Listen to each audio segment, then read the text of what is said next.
যতদূর চোখ যায় শুধুই ধ্বংসস্তূপ। ইসরায়েলি আগ্রাসনে বসবাস অনুপযোগী এলাকায় পরিণত হয় গাজা উপত্যকা। যুদ্ধবিরতির মধ্যে গাজার উত্তরে ঘরবাড়িতে ফেরা মানুষের জীবন ও ভবিষ্যৎ নিয়ে তৈরি হয়েছে নতুন দুশ্চিন্তা। এমন পরিস্থিতিতে যুদ্ধবিধ্বস্ত ফিলিস্তিনিদের সহায়তায় কাজ করছে the UN relief and workers agency UNRWA। সংস্থাটি চিকিৎসা কার্যক্রমের পাশাপাশি বাস্তুচ্যুত ফিলিস্তিনিদের ভবিষ্যৎ গড়তে দিচ্ছে অর্থ সহায়তা। গাজা ও পশ্চিম তীরে পরিচালনা করছে অর্ধশতাধিক আশ্রয় কেন্দ্র। এদিকে গাজায় ধ্বংসযজ্ঞ চালিয়েও থামেনি ইসরায়েল। ত্রাণ সংস্থাটির কার্যক্রম জেরুজালেমে ৪৮ ঘণ্টার মধ্যে বন্ধের জন্য মঙ্গলবার ঘোষণা দেন জাতিসংঘের ইসরায়েলি রাষ্ট্রদূত ড্যানি ডানন।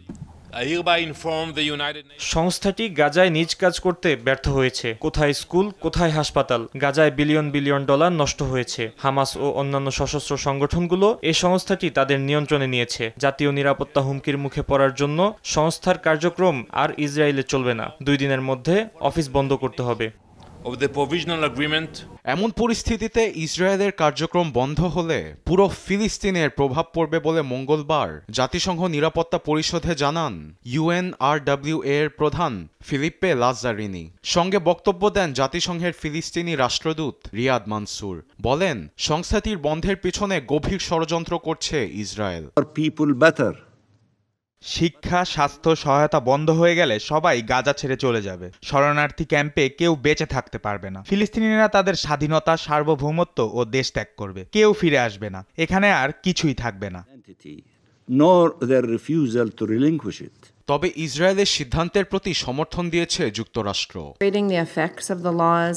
জেরুজালেমে ৩০ তারিখের মধ্যে সংস্থার কার্যক্রম বন্ধের সিদ্ধান্তে ইসরায়েলের স্বাধীনতা আছে। যুক্তরাষ্ট্র এটিকে সমর্থন করে।